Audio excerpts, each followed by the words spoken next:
우리가 살다가 보면 불가항력적인 일들이 우리 인생사에 여러 번 지나갑니다.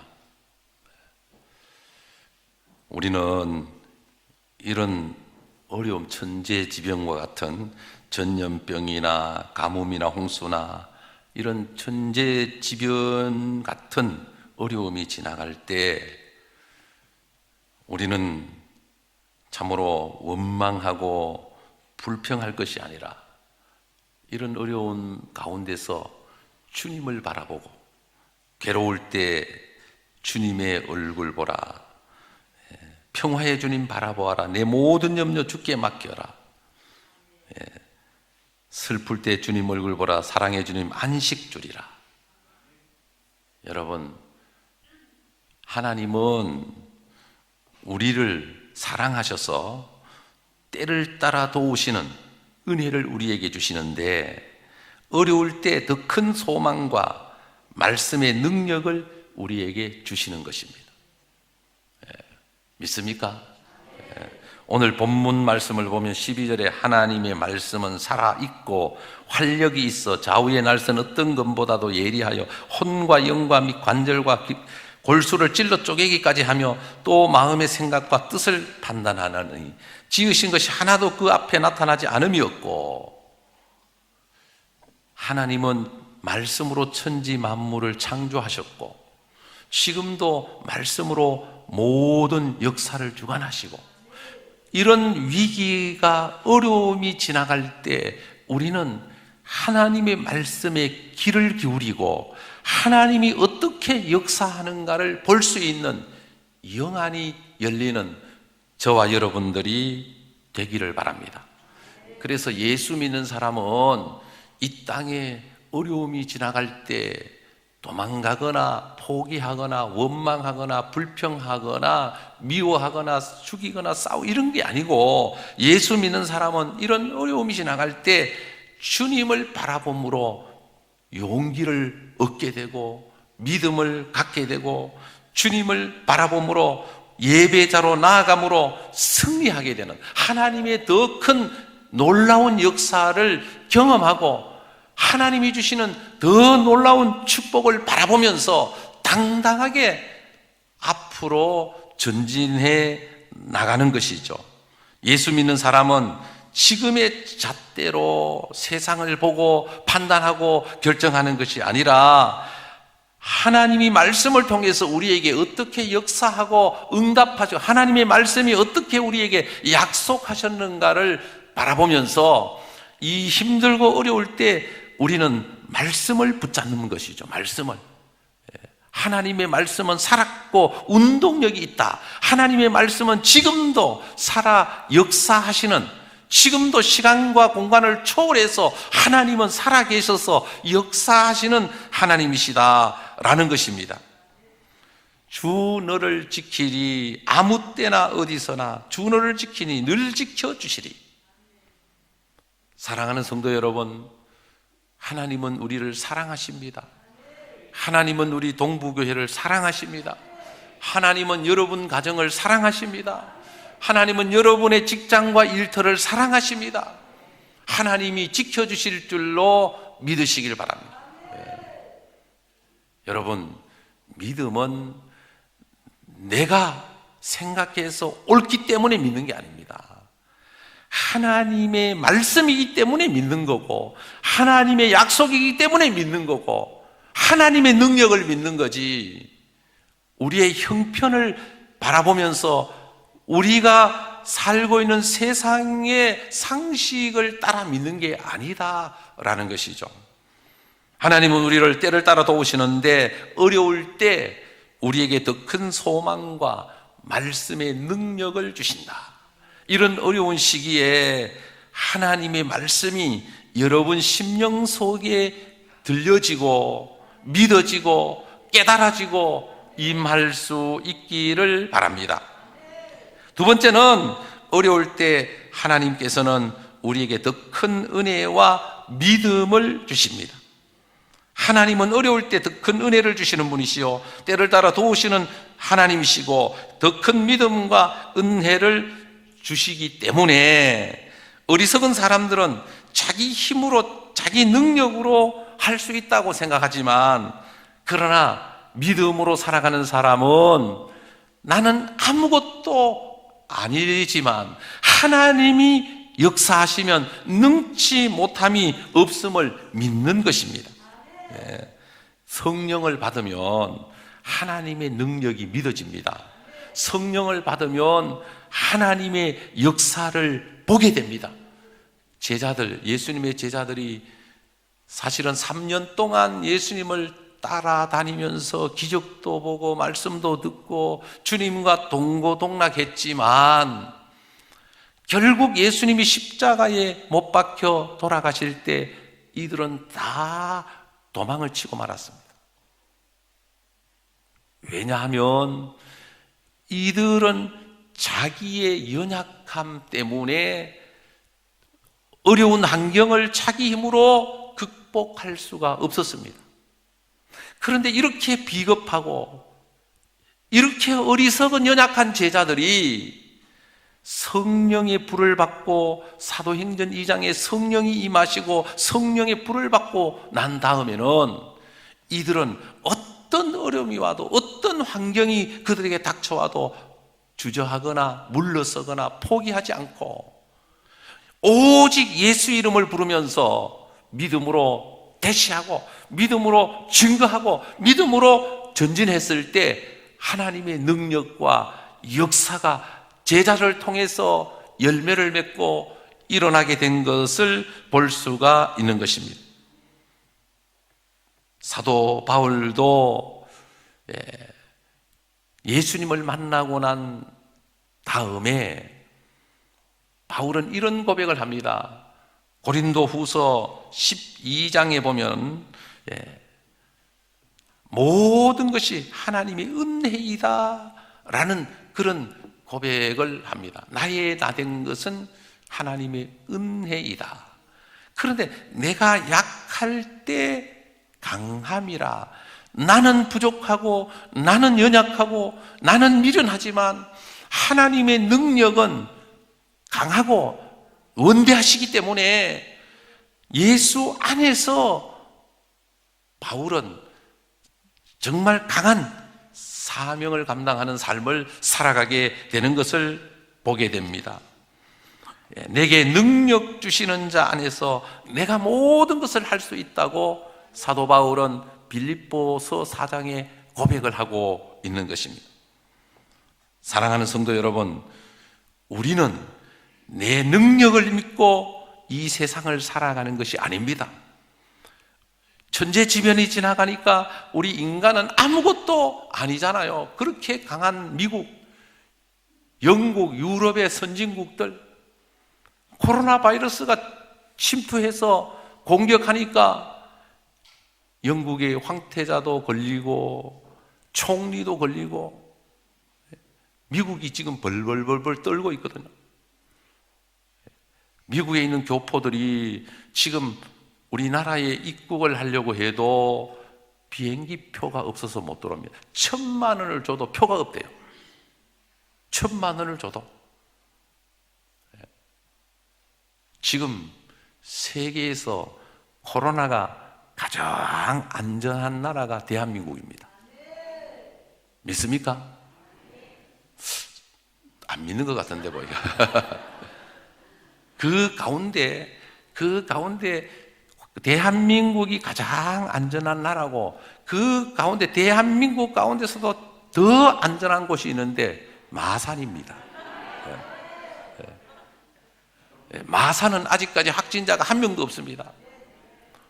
왜 그럴까요? 마산 동부교회가 있기 때문에, 여러분들이 계시기 때문에, 하나님이 여러분들의 기도를 들으시고 하나님이 여러분들을 통해서 지켜주시기 때문에 안전한 곳입니다. 그래서 여러분들은 마산을 떠나면 안 돼요. 그래서 볼 일이 있다고 대구 가도 안 되고, 여러분들은 이 마산을 벗어나서 다른 데 가면 위험할 수 있어요. 마산은 어떤 면에서 보면 지금 청정지역이라고 봐야 돼요. 하나님이 지켜주시니까 청정지역이 된 거예요. 그래서 여러분, 교회에 오는 걸 겁내면 안 돼요. 이렇게 안전한 곳이 어디 있어요? 이렇게 하나님이 지켜주시는데 이렇게 안전한 곳이 세상에 어디 있습니까? 다 하나님의 은혜인 줄로 믿으시기를 바랍니다. 자, 하나님은 우리가 약해질수록 더 큰 능력과 축복을 주시는 하나님이십니다. 천안에 호두과자로 성공한 권사님이 계십니다. 이분이 호두과자를 시작할 때 하나님 앞에 기도를 했어요. 하나님, 내가 이 사업을 통해서 성공하면 절반을 하나님께 바치겠습니다. 11조 바치는 것도 어려운데 이 권사님 믿음이 참 좋죠. 절반을 바치겠습니다 하고 서원 기도를 하고 나서 이 호두과자가 막 불티나게 팔리면서 막 대성하면서 복을 받아서 이 권사님이 교회를 7개의 교회를 건축했어요. 이야, 대단하시죠? 아니, 한 개 교회도 세우기가 어려운데, 한 개 교회도 세우는 게 아무나 할 수 있는 일이 아닌데 7개의 교회를 세우셨어요. 제가 태어나서 자란 곳은 경북 안동입니다. 안동에 가면 안동 지방에 사도 바울이라고 별명이 붙은 장로님이 계십니다. 김수만 장로님이라고, 지금은 고인이 되셨습니다만, 그분이 42살 때 낭떠러지에 떨어져서 오른쪽 다리를 다쳐서 이 오른쪽 무릎 이하를 절단을 하게 됩니다. 그래서 이분이 시리에 빠져서 몇 번 죽으려고도 하고, 사람들이 병신이라고 놀리니까 사람을 만나는 것도 두렵고, 그런 가운데 이분이 교회를 다녔기 때문에 기도를 하게 됩니다. 이분이 기도하는 가운데 하나님을 만나게 돼요. 하나님의 음성을 듣게 돼요. 사랑하는 종아, 내가 너를 사랑한다. 두려워하지 말고 염려하지 말고 오직 강하고 담대하라. 내가 너를 통해서 큰 역사를 이루리라. 너를 나의 축복의 통로로 사용하리라. 하나님의 음성을 듣고 나서 눈이 번쩍 뜨여서 그분이 그 다음 날부터 다니면서 전도를, 그냥 이 의족, 옛날에는 이게 병원에서 한 비싸기를 못하니까 나무로 깎아서 해가지고 이제 막 그 목발을 짚고 의족을 하고 다니면서 전도를 합니다. 때로는 복음을 전하러 가다 강물에 휩쓸려서 떠내려가기도 하고 숱한 어려움을 겪습니다. 그런데 이분이 안동 지역에 교회를 10개의 교회를 세웁니다. 10개의 교회. 안동교회 가신 분들은 이 장로님에 대해서 아마 설명을 들었을 거예요. 김수만 장로님, 안동교회 가면 이 장로님에 대해서 설명하는 분이 안동교회 출신이었으니까 이제 설명을 합니다. 박물관에 이분의 이력이 나와 있습니다.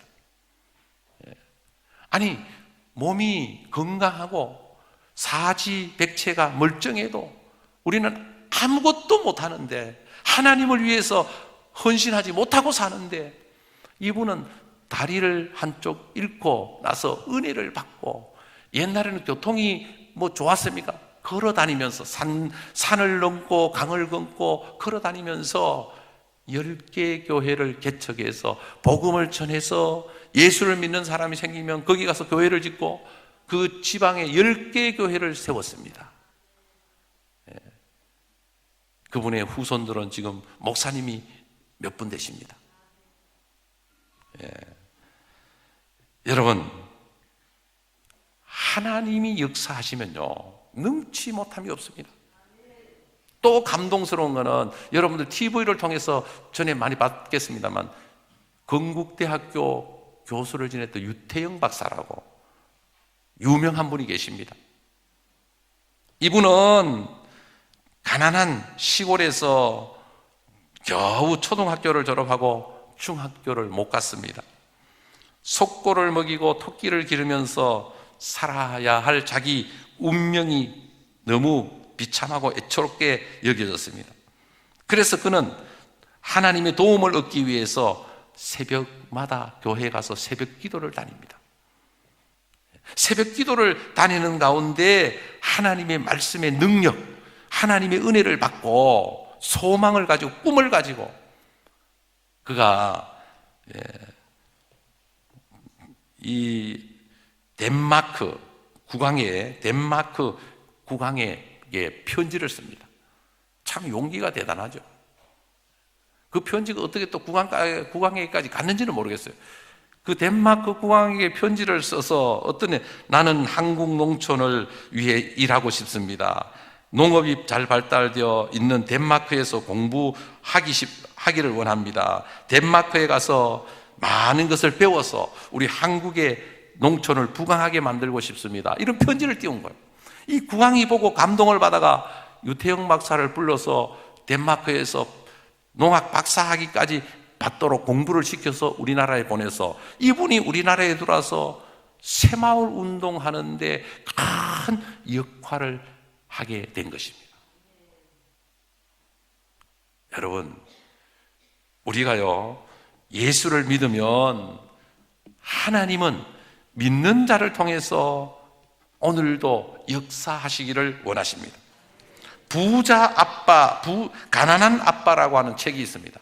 부자 아빠, 가난한 아빠라는 책이 있는데 그 책에 보면 부자 아빠와 가난한 아빠의 차이는 자녀들이 가난한 사람을 돕겠다고 할 때 도우라고 말하는 것은 부자 아빠이고,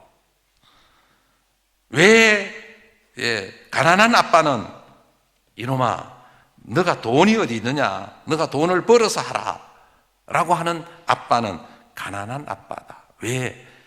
부자 아빠는 아들이 복을 받도록 남을 도와주고 베풀고 사는 것이 너에게 복이라는 걸 가르쳐 주기 때문에 부자 되게 하기 때문에 부자 아빠고, 가난한 아빠는 자식들이 복을 받을 수 있는 길을 막아버린다는 거죠. 네가 돈이 어디 있느냐, 네 돈 벌어서 해. 그러면 돈 벌어서 도와줄 것 같지만 없을 때 못 도와주는 사람이 벌어서 도와준다, 그게 말이 안 되죠. 어려울 때 할 수 있어야 돈이 많아도 할 수가 있는 것입니다. 여러분, 우리가 살아가면서 때를 따라 도우시는 하나님의 능력을 믿고 우리는 하나님의 말씀을 따라 살아갈 때 하나님은 여기 있는 저와 여러분들을 도우시는 줄로 믿으시길 바랍니다. 자, 그러므로 14절에 보면, 그러므로 우리에게 큰 대제사장이 계시니 승천하시니 곧 하나님의 아들 예수시라. 우리가 믿는 도리를 굳게 잡을지어다. 믿는 도리를 굳게, 믿음으로 굳게 서서 남자답게 강건하여라. 믿는 도리를 굳게. 그러니까 우리가 하나님의 도우심 속에 승리의 삶, 축복의 삶을 살려면 우리가 오직 믿음으로, 예수를 믿는 믿음으로 살아라. 흔들리지 말아라. 오직 예수로 살아가면 하나님이 우리를 도우신다. 예수 안에서 우리를 지키시고, 예수 안에서 우리를 승리하게 하시고, 예수 안에서 우리를 도우시고 붙들어 주신다. 믿는 도리를 굳게 잡을지어다. 믿음이 흔들리면 안 돼요. 여러분, 예수 믿는 사람은 믿음이 흔들리거나 약해지면 안 됩니다. 우리는 어려움이 지나갈수록 더 큰 믿음이 우리에게 있어야 됩니다. 동난풍아 불어라, 서북풍아 불어라, 예수 향기 날리니. 우리는 어떤 어려움, 어떤 문제가 지나가도 무슨 소리 하느냐, 예수님이 나의 주님이신데, 어떤 문제가 생겨도 비록 죽음이 우리를 공격한다 할지라도 담대하게, 무슨 죽음이 뭐가 대수냐, 예수님이 나와 함께 하시는데, 예수님 바라보고 오직 예수로 살아갈 때 우리는 승리의 인생을 살아가게 되는 것입니다. 그래서 이 세상의 여러 가지 환난 풍파를 통해서 하나님은 우리의 믿음을 보십니다. 마지막 때 세상에 믿는 자를 보겠느냐? 어려움이 있을 때 그 사람의 믿음이 진가가 드러나는 것이죠. 망했을 때, 아무것도 없이 잃어버렸을 때 그 사람에게 인격과 믿음이 드러나는 것이죠. 이런 어려움이 지나갈 때 여러분 믿음이 흔들지 않기를 바라고, 오직 주님을 바라보고 괴로울 때 주를 보라. 오직 주님을 바라보고 담대하게 한 걸음 한 걸음 나아갈 수 있는 저와 여러분들이 될 수 있기를 바랍니다. 그리고 마지막 16절에 보면, 그러므로 우리는 긍휼하심을 받고 때를 따라 돕는 은혜를 얻기 위하여 은혜의 보좌 앞에 담대히 나아갈 것입니다. 은혜의 보좌 앞에 담대히, 은혜의 보좌, 하나님의 성전, 예배의 장소, 담대히 나아갈 것입니다. 많은 분들이 우려를 합니다. 아니 어떻게 다 교회들이 예배를 그만두고 가정에서 영상으로 예배를 드리는데 동부교회는 무슨 배짱으로 매주마다 그렇게 드립니까? 저한테 많은 사람이 물어봐요. 배짱이 아니고 우리는 아니 손발이 멀쩡하고 지금 교회 안에 확진자가 아무도 없고 우리 주위에 아무도 없는데 지레 겁을 먹고 예배까지 안 드린다면 안 되죠. 예배 드리는 것이 우리에게 최고의 행위인데 예수 믿는 사람이 예배보다 더 중요한 게 어디 있습니까? 아니 가정에서 드리면 되지 않습니까? 아니 가정에서도 예배 드리는 게 나쁜 건 아니죠. 그러나 예배당은 예배를 드리도록 만들어 놓은 하나님의 성전이거든요. 성전에 나와서 드리는 것하고 가정에서 드리는 것하고는 느낌이 다르죠. 자세가 다르죠. 태도가 다르죠. 하나님 보실 때 어떤 면에서 모든 중심이 다른 거죠. 비록 몸은 불편하고 비록 우리가 마스크를 끼고 드리지만 비록 어려운 환경이지만 우리는 하나님 앞에 나와 경배드리는, 이 예배드리는 것이 오늘 때를 따라 돕는 은혜를 주시는 하나님의 은혜인 줄로 믿으시길 바랍니다. 오늘도 우리 하나님의 크신 은혜가 여러분 가정과 삶 속에 풍성하기를 바라고 예수 이름으로 승리하며 나아갈 수 있는, 여러분들의 기도가 다 이루어지고 하나님께 영광이 될 수 있는 이런 계기를 통해서 많은 간증거리가 생깁니다. 예수 믿는 것 받은 증거 많도다. 많은 간증거리가 생겨서 간증할 수 있는 우리 모두가 될 수 있기를 바랍니다. 기도드리겠습니다. 하나님 아버지, 은혜를 감사합니다.